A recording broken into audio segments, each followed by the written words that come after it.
దేశంలో ఎప్పుడు ఇంత వరస్ట్ చెత్త ఎన్నికలు ఎప్పుడు జరిగి ఉండవు.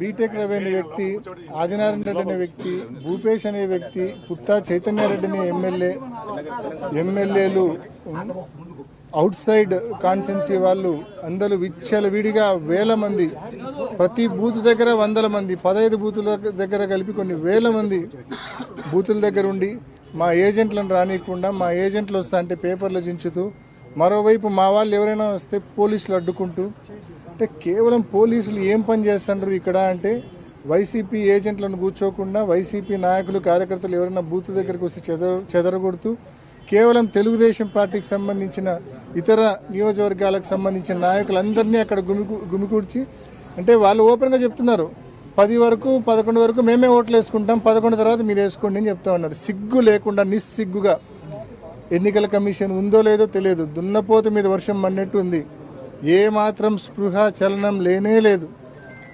ఇంత ఘోరాతి ఘోరమైన ఎన్నికలు నిజంగా గతంలో ఎప్పుడు చూసి ఉండం. దురదృష్టం.